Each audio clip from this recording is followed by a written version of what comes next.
सा रेशियो हुआ था अपना लास्ट? कवरेज रेशियो हो गया ना?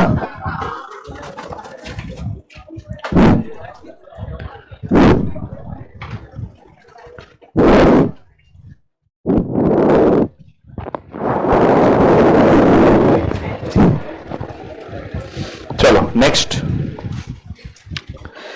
कवरेज रेशियो अपन ने लास्ट किया था. Apart from long term and short term solvency, what we need to check is whether particular company is efficiently utilizing its assets. and ये measure करने के लिए कि कंपनी में जो कैपिटल एम्प्लॉय हुआ है क्या उसको कंपनी प्रॉपर तरीके से efficiently यूटिलाइज कर पा रहा है कि नहीं, for that we have certain set of ratios जिनको हम लोग एफिशिएंसी या एक्टिविटी या फिर टर्नओवर रेशियोज बोलते हैं. ठीक है, so we going to call it as the next set of ratios which is called as activity or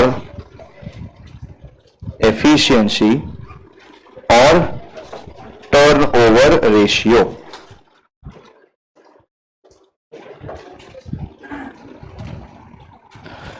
Okay, activity, efficiency और turnover ratios.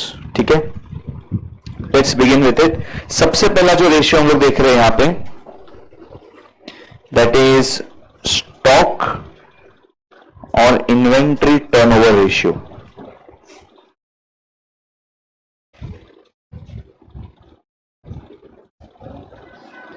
ये क्या होता है पहले समझते हैं. Let's understand this ratio with certain numbers. Let's say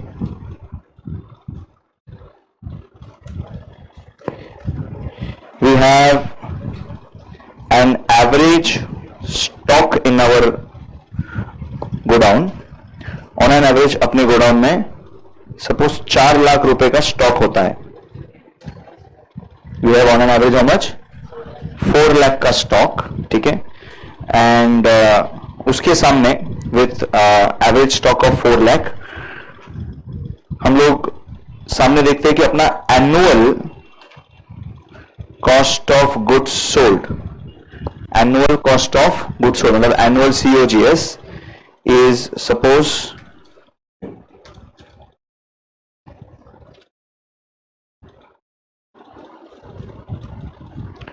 24 lakhs.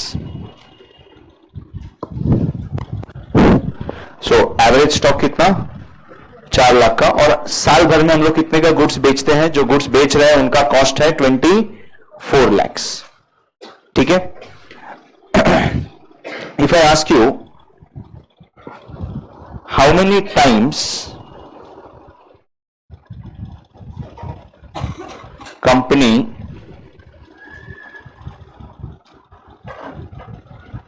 would be selling, how many times company would be selling its average stock in a year. मतलब एक साल में कंपनी कितने बार ये 4 लाख वाला स्टॉक बेचता रहेगा? 6 टाइम्स. मतलब जो एक लॉट आपके पास 4 लाख का है उसको आप बेचोगे, फिर दूसरा लॉट आएगा, फिर तीसरा लॉट आएगा, फिर चौथा लॉट. ऐसा कितने बार आप बेचने वाले हो? 6 टाइम्स, राइट. कहने से उसका मूवमेंट कुछ इस तरीके से होगा. You have a stock of let's say 4 lakh and ये जो 4 लाख का स्टॉक है this keeps on reducing gradually to 0 level. और जैसे ही वो 0 हो गया कहने से वापस दूसरा लॉट आ जाएगा, दूसरा लॉट आ जाएगा, वापस वो 4 लाख पे जाएगा, राइट. ये 4 लाख पे गया, वापस वो ग्रेजुअली रिड्यूस होते होते आएगा, राइट. तो ये दूसरा 4 लाख का स्टॉक बुक हुआ, बराबर. पहला 4 लाख इधर खत्म हुआ, फिर दूसरा 4 लाख इधर खत्म हुआ, फिर तीसरा 4 लाख वापस आएगा, तीसरा 4 लाख वापस खत्म होगा. ऐसा कितने बार आपको एक एक लॉट बेचना पड़ेगा to attain the annual COGS which we have seen. कहने से ये 4 बार हो गया, फिर और एक बार ये होगा एंड देन दिस. तो टोटल 4 लाख 4 लाख 4 लाख 4 लाख ऐसा आप 6 बार बेचोगे तब जाके आपका सेल्स अचीव होगा, राइट. सो बेसिकली आप एक लॉट ऑफ स्टॉक को, आपके गोडाउन में जितना भी स्टॉक अवेलेबल है उनको 6 बार बेचते हो तो आपका सीओजीएस कवर हो जाता है. M I right? ओके. अब नेक्स्ट थिंग इज, अगर सर 4-4 लाख हम लोग हर बार बेचेंगे तो जाके अपना ये 24 लाख सेल्स कवर होगा. सो ये जो आपने 6 बोला, ये जो आपने 6 बोला, this is what exactly we mean by stock turnover और इन्वेंट्री टर्नओवर. मतलब वन लॉट ऑफ स्टॉक और inventory is getting sold how many times? 6 times. One lot of inventory is getting sold how many times? 6 times. And 6 times आप बेचोगे तब जाके आप अपना 24 लाख का COGS attain करोगे. ठीक है, तो ये 4-4 लाख आपका एवरेज स्टॉक जा रहा है. अगर यहां पे हम बात करें, this is stock turnover is working out to be 6 times. Stock turnover is working out to be how much? 6 times. यही स्टॉक टर्नओवर अगर 6 times ना होके, सपोज अगर 12 बार होगा तो क्या सिचुएशन होगा बोलो? यही स्टॉक टर्नओवर अगर 6 times ना होके 12 times होगा तो can you tell me what is the stock that you will maintain?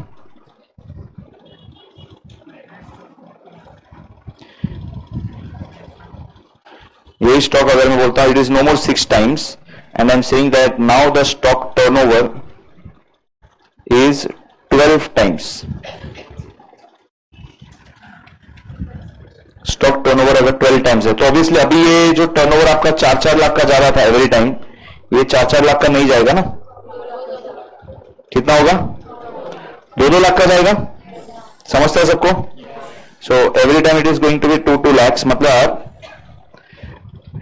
Same 24 lakh का मुझे सीओजीएस करने के लिए अगर 12 बार आपको स्टॉक घुमाना है तो आप अगर 4 लाख रखोगे तो 24 लाख नहीं सर, वो 48 lakhs हो जाएगा फिर. Right? So you need to maintain a stock of how much? 2 lakhs. तो अगर स्टॉक टर्नओवर 12 टाइम्स है मतलब आपका स्टॉक जो होगा, जो 4 लाख था वो अभी कम होगा.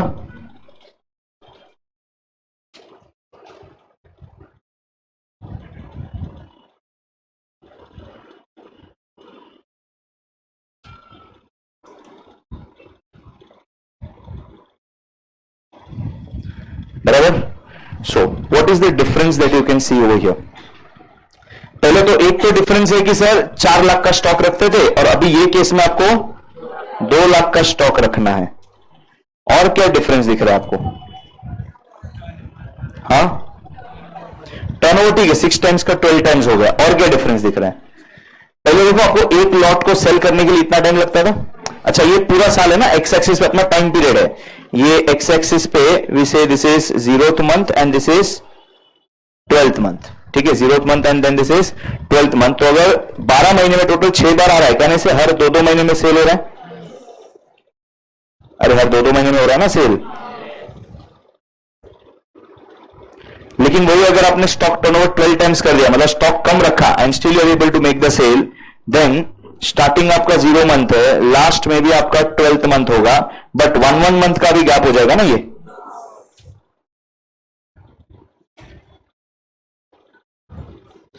बराबर. So can you tell me stock turnover अगर ज्यादा होगा, does it indicate a greater level of activity? Yes, क्योंकि स्टॉक टर्नओवर ज्यादा है मतलब सेम स्टॉक आप बार बार बेच रहे हो. So you are maintaining essentially lesser amount of stock and also जितने टाइम में आपका स्टॉक बिक रहा है वो भी कम हो रहा है ना. पहले सर एक पूरे लॉट को बेचने में 2 महीना लगता था, अभी कितना टाइम लग रहा है? 1 मंथ लग रहा है. तो 1 मंथ लग रहा है तो इट इज बेटर, राइट? क्योंकि you are avoiding that 1 month का एडिशनल ब्लॉकेज ऑफ फंड्स. अगर आप 2 महीने तक स्टॉक होल्ड करोगे तो यहां पे आपका पैसा ब्लॉक हो रहा है, राइट? यहां पे आपका पैसा ब्लॉक हो रहा है, बट कितने टाइम के लिए? 1 महीने के लिए. So if I tell sir stock turnover ratio, what will be the number for that? Stock turnover जो आपने 6 टाइम्स निकाला, 6 टाइम्स कैसे निकाला मुझे बताओ? 24 lakh divided by 4 lakh, right? 24 lakh divided by 4 lakh, 24 lakh divided by 4 lakh. और ये वाला कितना है? हम लोग ने 2-2 लाख का स्टॉक रखा था, right? So this is essentially अगर 12 टाइम्स है, so this is 24 lakh divided by 2 lakhs. तो stock turnover ratio can be computed as what? COGS upon average stock. अच्छा, इसका क्या इंडिकेशन है? हाइयर स्टॉक टर्नओवर क्या इंडिकेट करता है? Higher stock turnover indicates greater activity, right? Indicates higher level of activity, higher level of activity. अच्छा, stock turnover जैसे निकाला वैसे can you tell me stock holding period कैसे निकालते हैं हम लोग?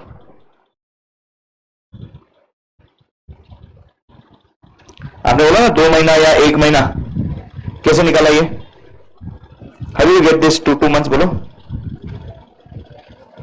कहने से टोटल साल भर में 6 महीना, 6 बार आप बेच रहे हो, तो हर बार बेचने के लिए 2 महीना लगता है ना? हर बार बेचने के लिए 2 महीना लगता है, तो of course stock holding period will be 12 months divided by stock turnover, correct? अच्छा, 12 मंथ्स भी हो सकता है, you may have it as 52 weeks also, और you may have it as 365 days also, दोनों सेम ही होगा, राइट? तो नीचे लेकिन वही आएगा स्टॉक टर्नओवर, नीचे आ जाएगा stock turnover. So 12 months divided by stock turnover, 52 weeks divided by stock turnover, 365 days divided by stock turnover आएगा ये। अभी क्लियर? या सो ये आपका स्टॉक टर्नओवर या स्टॉक होल्डिंग पीरियड हम लोग ने दोनों देखा। This both are the activity ratios. अच्छा, स्टॉक होल्डिंग पीरियड का ना एक और नाम होता है, कंफ्यूज मत हो जाना, इसको वो लोग बोलते हैं stock velocity.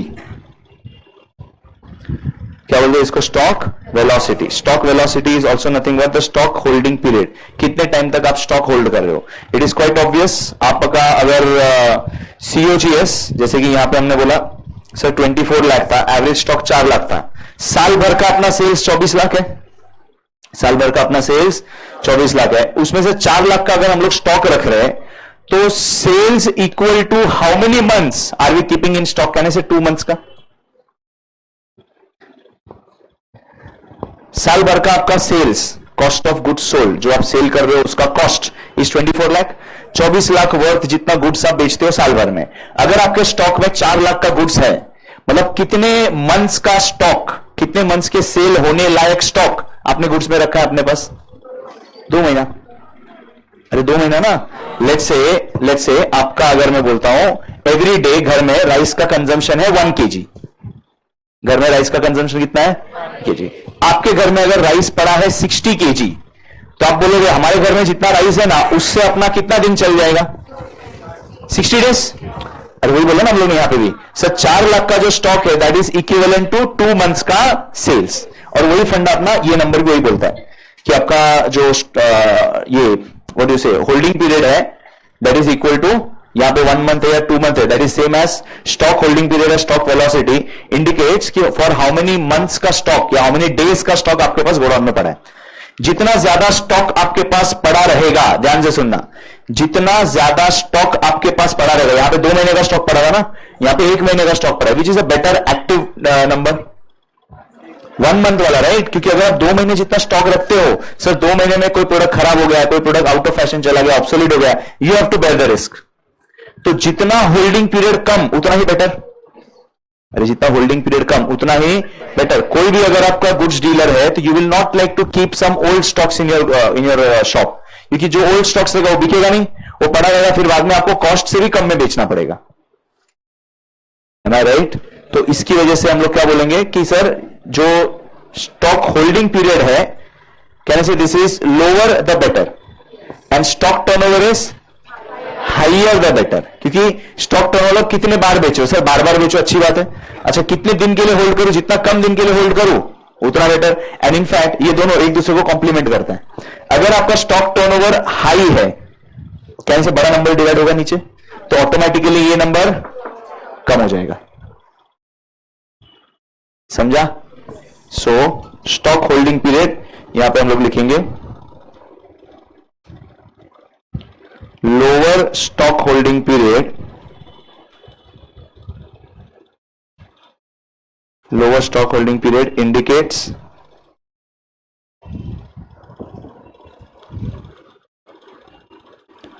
fast moving stock. ठीक है, चलो take down this first one.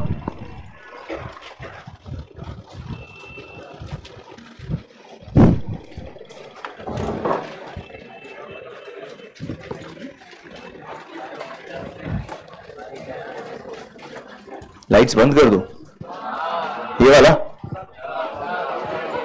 इधर गर्मी क्यों लग रहा है?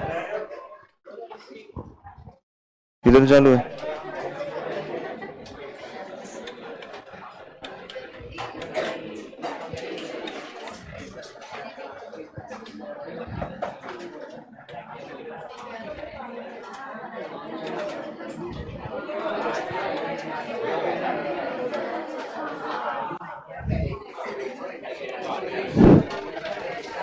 इसको क्या हो गया? बीमार पड़ गया बेचारा।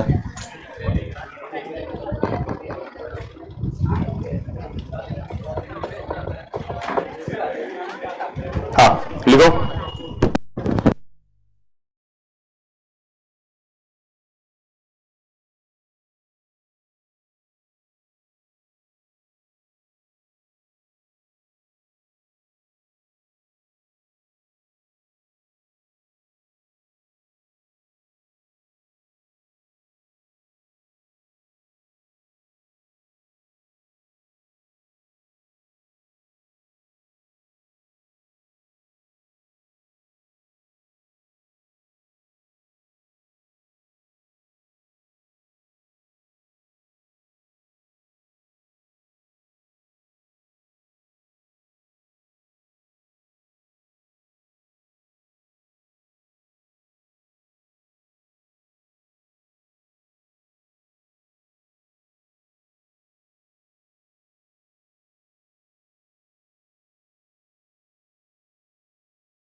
होगा?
हो गया क्या पब्लिक?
हो गया? चलो, inventory and stock turnover done. अभी हम लोग देखते हैं रिसीवेबल्स टर्नओवर। ओके, ये रिसीवेबल्स टर्नओवर, इसको भी अगेन नंबर से समझते हैं। लेट्स से क्रेडिट सेल्स आपने किया है 48 lakhs का, ठीक है। एंड आपके बुक्स में आप देखते हो कि एवरेज डेटर्स जो आउटस्टैंडिंग है, average debtors is outstanding to the extent of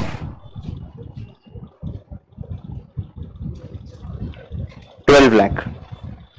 12 lakh आपको डेटर्स से मिलना बाकी है, ऐसा दिख रहा है आपके बुक्स ऑफ अकाउंट्स में। साल भर का कितना सेल कर रहे हो? 48 लाख। और डेटर्स कितना आउटस्टैंडिंग है? 12 लाख। तो obviously what will be the debtors और रिसीवेबल्स टर्नओवर, मतलब आपका डेटर्स 12 लाख है, राइट? ऐसे 12 लाख के कितने बार आप सेल करोगे तो आपका सेल्स पहुंचेगा? अरे 4 बार होगा ना। वो 4 कुछ नहीं है, वो है डेटर्स टर्नओवर या फिर रिसीवेबल्स टर्नओवर। रिसीवेबल्स टर्नओवर मतलब साल में कितने बार आप अपने डेटर्स को सेल कर रहे हो, right? So how many times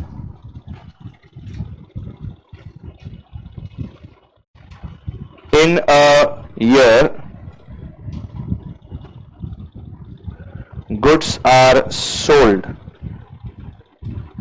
to debtors? तो ऑब्वियसली आप बोलोगे सर 48 लाख पूरे साल भर का है एंड आउटस्टैंडिंग आपका 12 लाख है, मतलब 4 टाइम्स।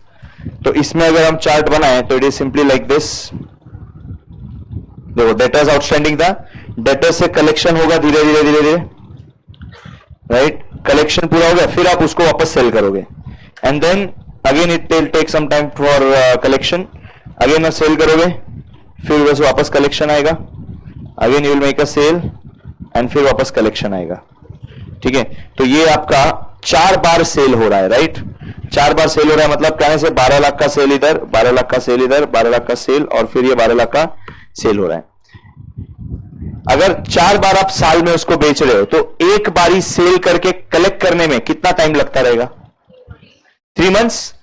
कहने से मंथ 0 में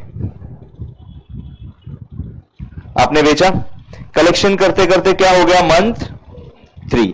फिर वापस मंथ 3 में बेचा और वो कलेक्शन करते करते कितना हो गया? मंथ 6। फिर 9th मंथ और फिर लास्ट में 12th month, right?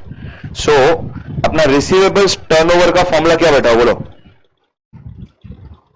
Receivables turnover का आपने 4 टाइम्स बोला ना, 4 टाइम्स मतलब साल में 4 बार बेच रहे सर, तो रिसीवेबल्स टर्नओवर का फॉर्मूला क्या होगा? क्रेडिट सेल्स अपॉन, अच्छा यहां पे तो मैंने एवरेज डेटर्स बोला था, क्वेश्चन में अगर एवरेज बिल्स रिसीवेबल बोला है तो वो भी कंसीडर करना है, ठीक है? Credit sales upon average debtors plus average bills receivable. अभी क्लियर? Clear everyone? ठीक है, तो credit sales upon average debtors plus average bills receivable, ये आपका रिसीवेबल्स टर्नओवर हो गया, ठीक है? चलो, अब ये रिसीवेबल्स टर्नओवर आ गया। इसी को अगर मैं बोलूं रिसीवेबल्स कलेक्शन पीरियड, जो हमने ये 3 मंथ्स निकाला, कैसे निकाला रहेगा बोलो? Receivables collection period 12 divided by 4, right. अच्छा ये 12 क्या था, टोटल 12 मंथ्स भी हो सकता है, 365 डेज भी हो सकता है, या फिर 52 वीक्स भी हो सकता है। और उसको डिवाइड किससे कर रहे हो आप, डेटर्स टर्नओवर या फिर receivables turnover. Debtors turnover receivable turnover दोनों एक ही चीज बोलेंगे। अच्छा अगर डेटर्स टर्नओवर भी बोलते हैं तो भी आपको यहां पे एवरेज बिल्स रिसीवेबल लेना है, ऐसा नहीं कि रिसीवेबल से तो bills receivable, because bills receivable are also a type of debtors. It is just कि आपको कन्वर्ट हो गया वो डेटर से bills receivable, but you haven't received the cash till now. ये समझा। तो रिसीवेबल्स कलेक्शन कुछ इस तरीके से कलेक्शन पीरियड कैलकुलेट होगा।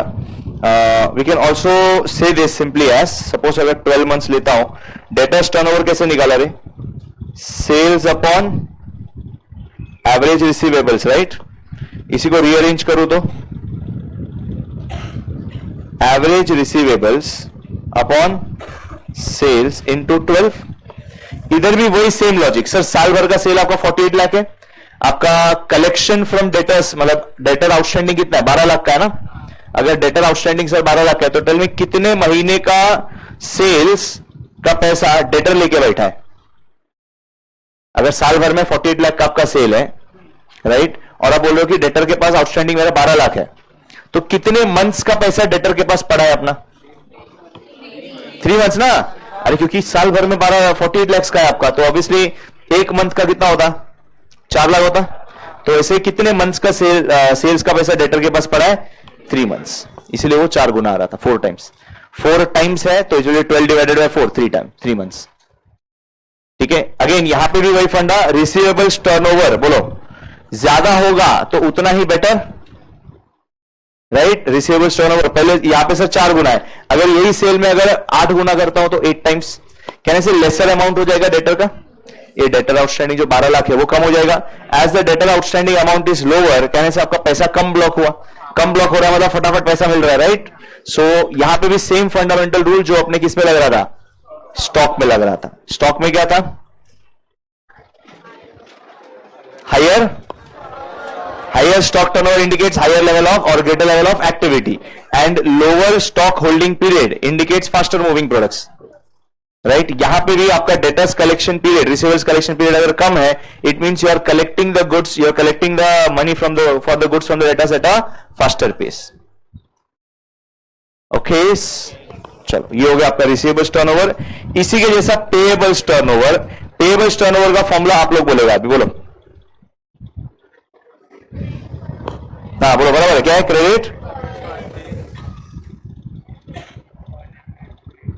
Credit purchases upon average creditors plus average bills receivable. अच्छा एक और इसमें क्रेडिटर्स पेमेंट पीरियड कैसे निकाले, 12 और 365 और 52 divided by payables turnover, right. अच्छा क्रेडिटर्स पेमेंट को ना एक और नाम बोलते हैं क्रेडिटर्स वेलोसिटी।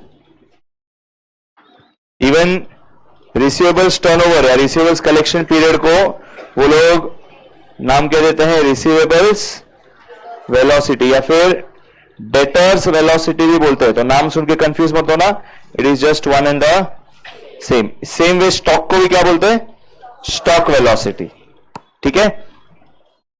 चलो तो पेएबल्स टर्नओवर, यहां पे बताओ पेएबल्स टर्नओवर के लिए क्या होगा, हायर पेएबल्स टर्नओवर क्या होगा, अच्छी बात गंदी बात, अच्छी बात गंदी बात, अच्छी बात। अगर आपका पेएबल टर्नओवर ज्यादा है तो अच्छी बात गंदी बात, सोच के बताओ, बिजनेस पॉइंट ऑफ व्यू से सोचो। अगर पेएबल्स टर्नओवर ज्यादा है मतलब कहने से आप बार बार फटाफट पेमेंट कर रहे हो उनको, अगर आप फटाफट पेमेंट कर रहे हो आपका पैसा लग रहा है ना। बिजनेस किस में है, when you do your business on someone else money.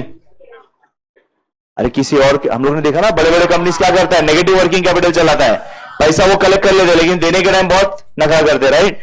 तो high payables turnover indicate faster payment to creditors that is owned funds of business is blocked in business for a larger amount. क्योंकि आप creditors को फटाफट payment करो, लेकिन stock तो आपके पास पड़ा है ना, आपको वो पैसा कब मिलेगा जो पैसा डाला, जब स्टॉक बिकेगा. Am I right? So therefore we say payables turnover ideally क्या होना चाहिए? Payables turnover will say lower the better.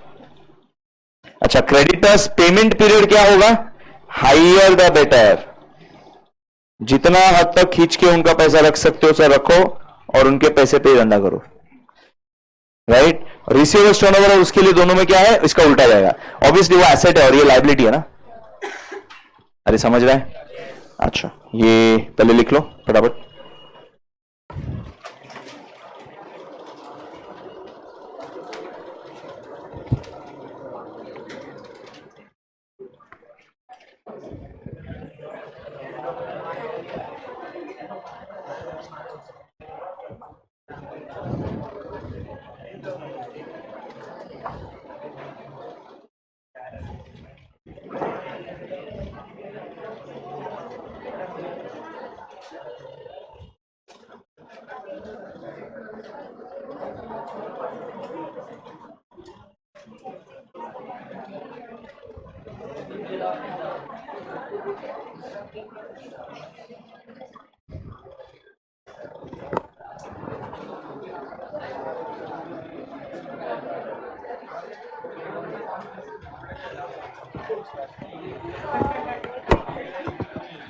हाँ,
चले आगे।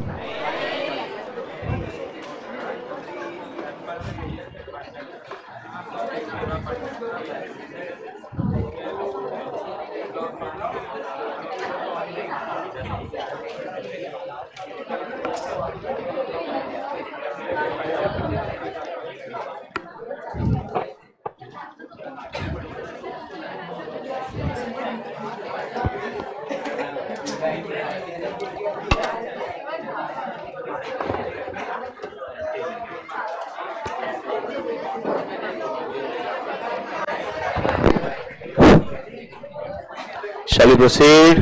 Yes. Now, इसके अलावा we may have some other turnover ratios also. उसका कोई ऐसा होल्डिंग पीरियड या एफिशिएंसी ऐसा अलग तरीके से कैलकुलेट नहीं कर सकते, कितने टाइम के लिए डेटर्स कलेक्ट कर रहे हैं या कितने टाइम का क्रेडिटर्स आउटस्टैंडिंग है, वो नहीं है. All these ratios are indicating how actively, how efficiently utilizing that typical asset. जैसे कि टोटल एसेट टर्नओवर है, the formula is going to be turnover. Turnover मतलब क्या लेना है सर? सेल्स और सीओजीएस. क्वेश्चन में जो बोला रहेगा, क्वेश्चन में बताएंगे whether you have to use turnover for sales और सीओजीएस. अगर कुछ नहीं बोला है तो यूज ऑलवेज सेल्स. ठीक है, अगर कुछ नहीं बोला तो you have to always use sales unless until question से सीओजीएस यूज करना है. तो सेल्स और सीओजीएस अपॉन टोटल एसेट्स. अच्छा, सिर्फ टोटल एसेट्स नहीं होगा, एवरेज टोटल एसेट्स होगा. ठीक है, सेल्स और COGS upon average total assets, मतलब ये इंडिकेट करता है how many times of your assets is your sales. आपका सेल्स अगर 12 लाख है और अगर आपका एसेट 3 लाख है, सेल्स 12 लाख और एसेट 3 लाख, क्या हुआ? 4 टाइम्स. मतलब आप अपने एसेट को यूज करके उसका 4 गुना वैल्यू का सेल लेके आ रहे हो. Right, so that's your total asset turnover. Fixed asset turnover में क्या होगा? सेल्स और COGS divided by average fixed asset. Capital turnover क्या होगा? सेल्स और COGS divided by total capital employed. ये टोटल कैपिटल एम्प्लॉयड वाला आपका सब आ जाता है, owned as well as borrowed funds. Current asset turnover मतलब सेल्स और COGS divided by current assets. अच्छा, वर्किंग कैपिटल टर्नओवर के लिए क्या होगा? सेल्स और COGS upon working. Bye the way, denominator ये जो भी होगा एवरेज आएगा. अच्छा, एवरेज आने का लॉजिक समझो क्यों आता है इसमें. जैसे कि टोटल एसेट टर्नओवर, सेल्स जो है ये पीएनएल का फिगर है. This sales is an indication, is a number which represents the activity for the entire year. अरे सेल्स मतलब पूरे साल का होता है ना, सिर्फ हम लोग एक दिन का 31 मार्च का सेल लिखते हैं क्या? We consider sale for the entire year. नीचे अगर आप सिर्फ क्लोजिंग टोटल एसेट्स लिखोगे, मतलब you are taking the replication, you are taking representing only last day का एसेट वैल्यू. बट आइडियली अगर आपका numerator value representative of full year है, denominator value should also be representative of the full year. तो full year का representation कैसे देंगे sir? By taking opening plus closing divided by 2. तो जब भी एक आइटम आपका बैलेंस शीट का रहेगा, एक आइटम पीएनएल का रहेगा, जो भी आइटम आपका एसेट का मतलब जो बैलेंस शीट का है उसका आप एवरेज लोगे. हमने स्टॉक टर्नओवर भी देखा, उसमें भी एवरेज स्टॉक यूज किया था, देखो है ना.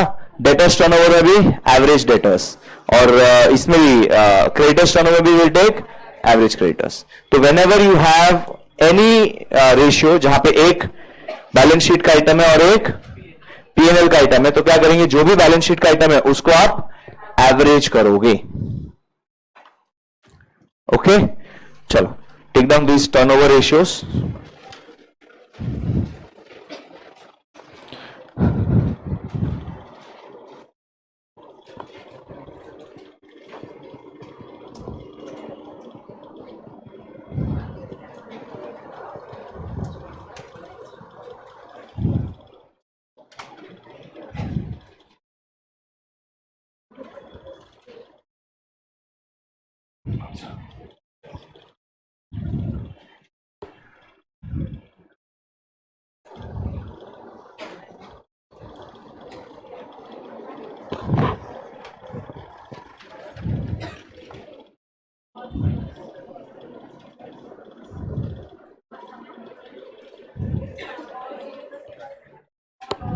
और है वो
है ना?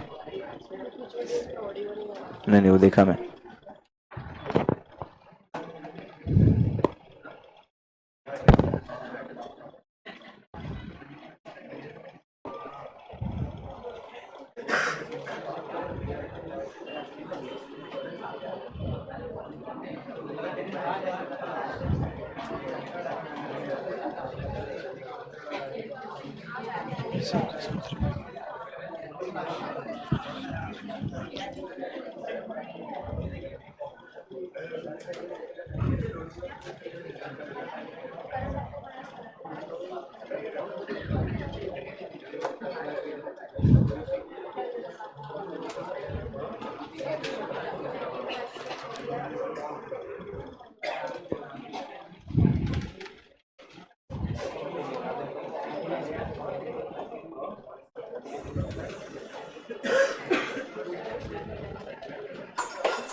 सेल्स प्राइमरी लेना है? नहीं, क्वेश्चन में बोलेगा वो लोग सेल्स लेना है या सीओजीएस लेना है. अगर क्वेश्चन साइलेंट है तो ऑलवेज टेक सेल्स.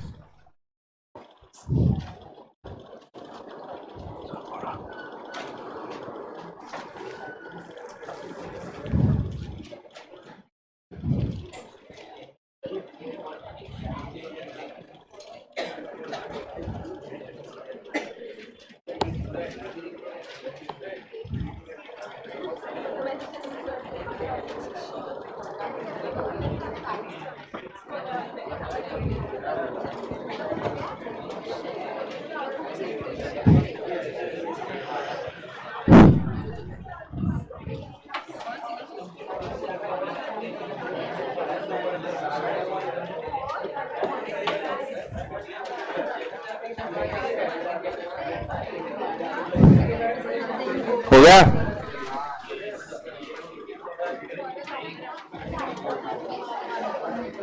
अभी done?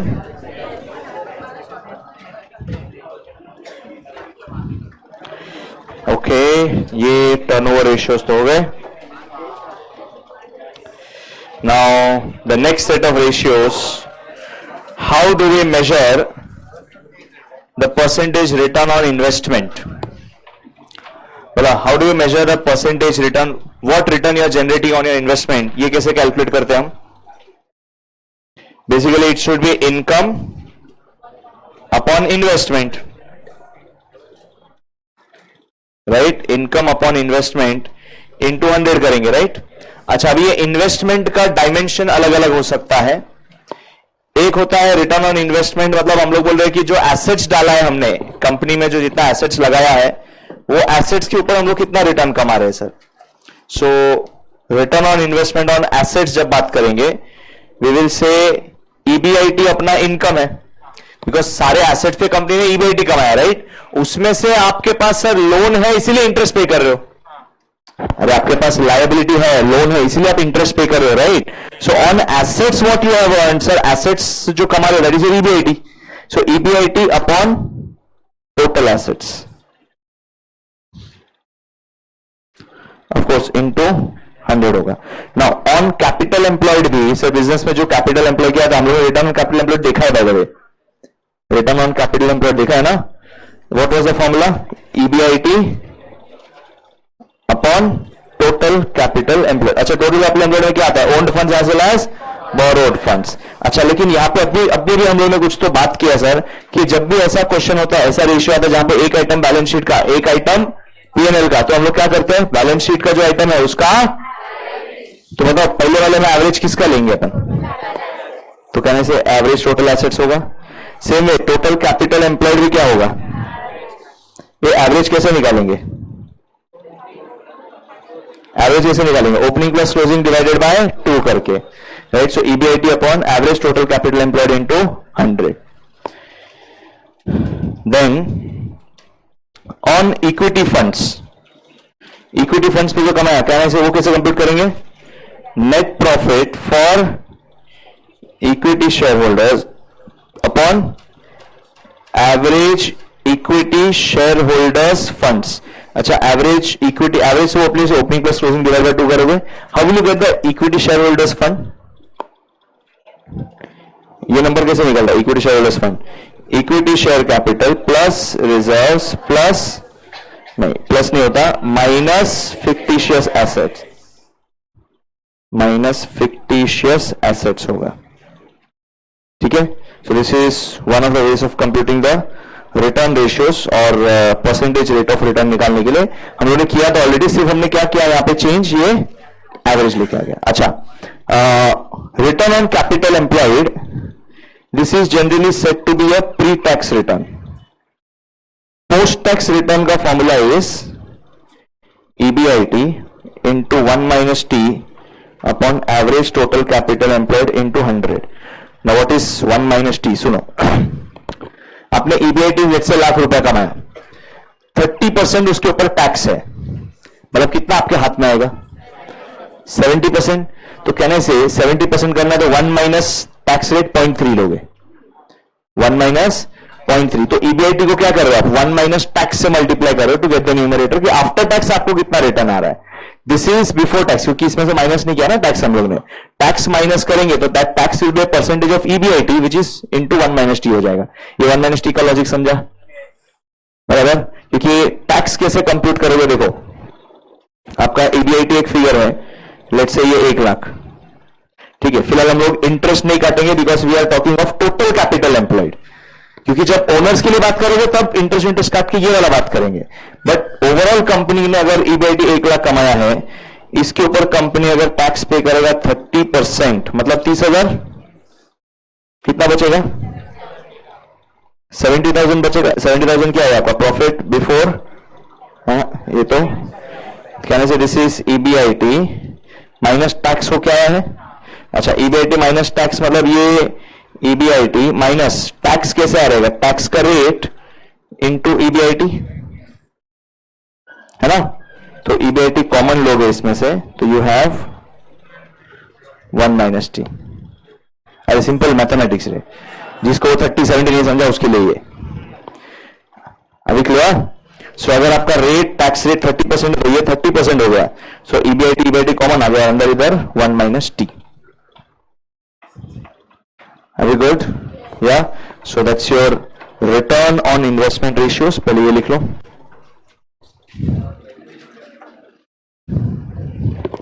We'll do just one more set of ratios and then start with the questions. और भी ratios है, but बाद में करेंगे वो. Market ratios है.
गया?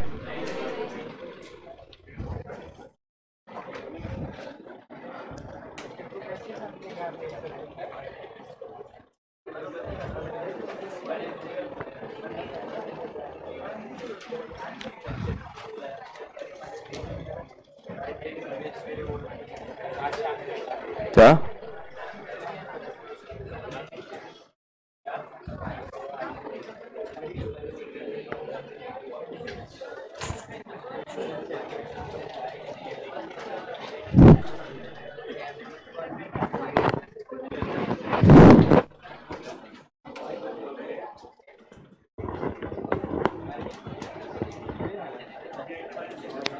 Shall we proceed? Yes. देखो,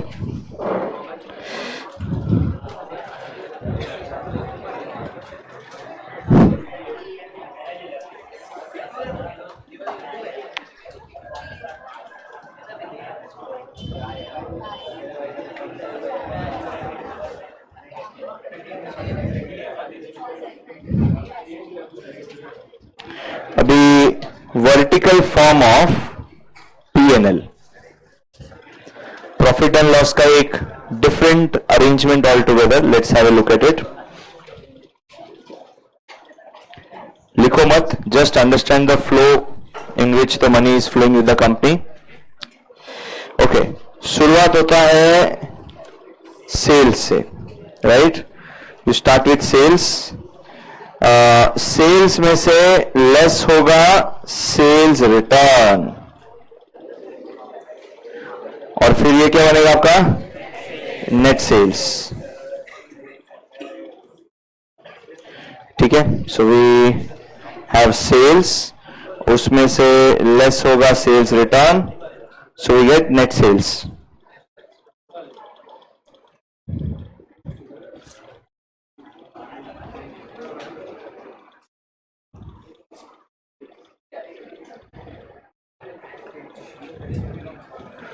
इसमें बदलाव क्यों आ गया है इतना? चलिए इधर चला गया. हाँ, ये आ गया आपका नेट सेल्स का फिगर. अब इसमें से क्या लेस होगा? Cost of goods sold. अच्छा, cost of goods sold determine कैसे होगा? ओपनिंग स्टॉक एड परचेजेस, फिर एड मैन्युफैक्चरिंग एक्सपेंसेस, राइट?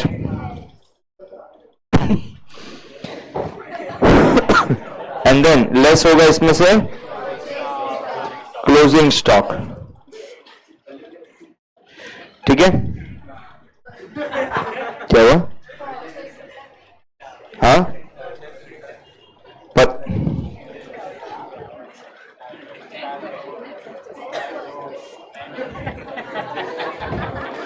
ठीक है. So start with opening stock, add net purchases, add manufacturing expenses, less closing stock. This will give us क्या देगा इधर? Cost of goods sold. और cost of goods sold जब minus होगा from the net sales figure, क्या आएगा? Gross profit. ठीक है. अच्छा, gross profit, by the way this is also going to be a negative figure. हाँ, ये ग्रॉस प्रॉफिट आ गया. अब ग्रॉस प्रॉफिट में से क्या माइनस होगा? Less operating expenses.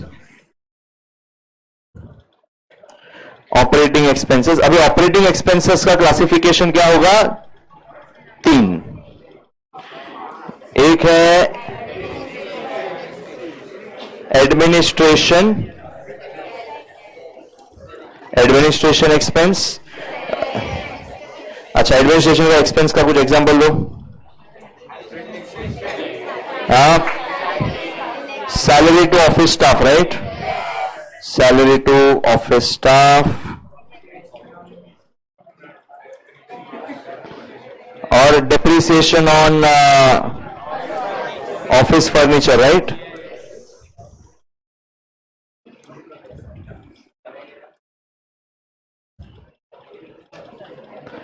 Right, audit fees, इसको कैसे भूले, है ना, अपना रोजी रोटी है ये।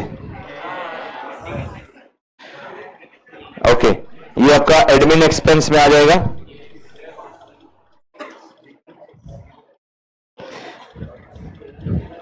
फिर इसका total will have it on the other side, यहां पे ये होगा एडमिन एक्सपेंस। दूसरा क्या आएगा, selling and distribution,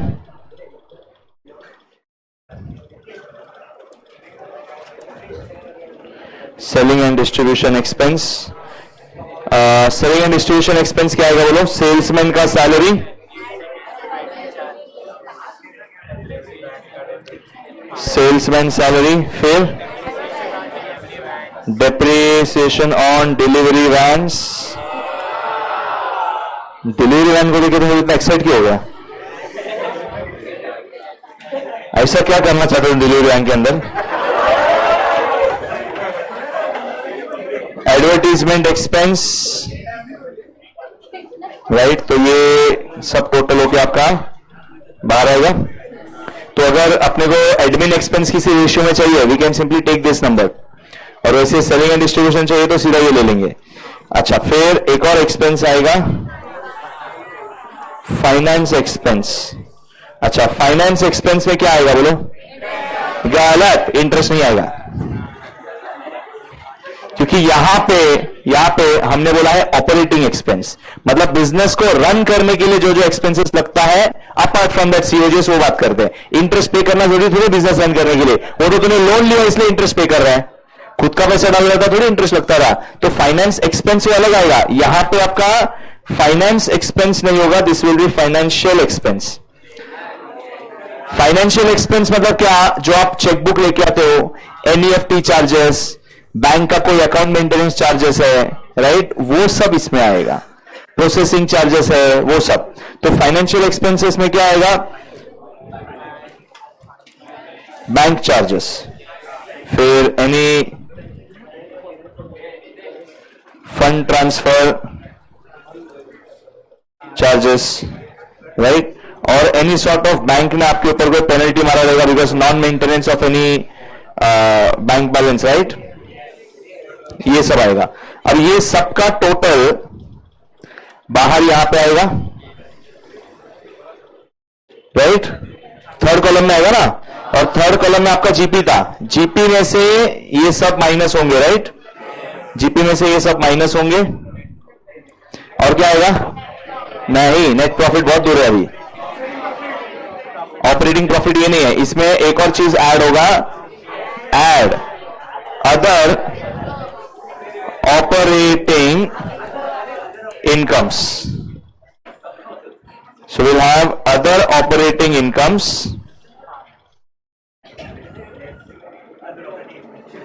other operating income, और फिर इन सब का पूरा टोटल हो क्या आएगा, ऑपरेटिंग, क्या ऑपरेटिंग एक्सपेंसेस, ये अदर ऑपरेटिंग एक्सपेंसेस, इसके अलावा और क्या ही होगा तेरा, ओके। अच्छा, अदर ऑपरेटिंग इनकम में क्या आएगा आपका, सेल ऑफ स्क्रैप वगैरह जो होगा ना, that is also operating income, right. So other operating income आ गया, so you will have operating earnings before interest and tax, ये हो गया ऑपरेटिंग ईबीआईटी। अब इसमें ऐड लेस करना पड़ेगा, ऐड करेंगे नॉन ऑपरेटिंग इनकम्स, लेस होगा नॉन ऑपरेटिंग एक्सपेंसेस,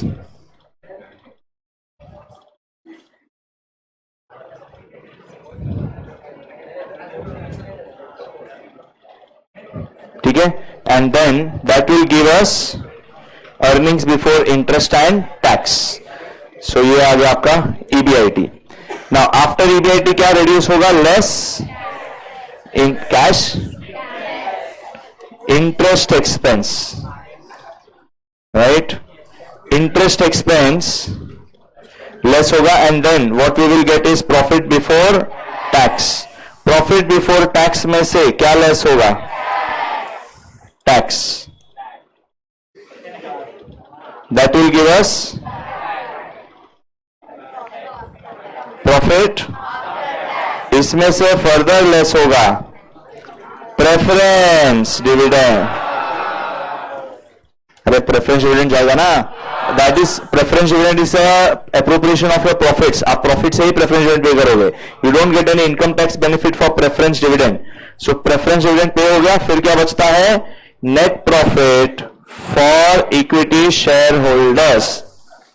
अच्छा, net profit for equity share holders, इसमें से आप क्या पे करोगे? कौन सा dividend? Equity dividend. Equity dividend pay किया, देन इक्विटी डिविडेंड के बाद net profit for equity share holders less equity dividend के बाद, इक्विटी डिविडेंड पे करने के बाद क्या बचेगा? रिटेन्ड अर्निंग्स, है ना? तो और you say this is your profit transfer to retained earnings. Got it? Yes. चलो, ये आपका वर्टिकल फॉर्म ऑफ P&L, ये लिख लो। फिर बाद में इसके बेस पे रेशियोज है कुछ।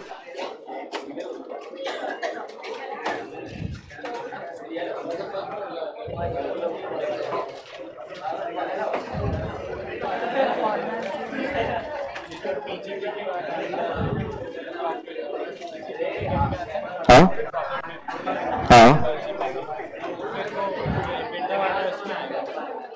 बिड्डा वाला,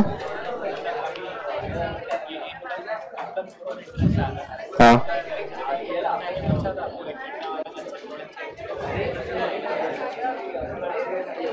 इबिड्डा वाला इसमें नहीं, इबिड्डा अलग से कैलकुलेट होता है। इबिट प्लस डिप्रिसिएशन कर देता है तो उसमें, हाँ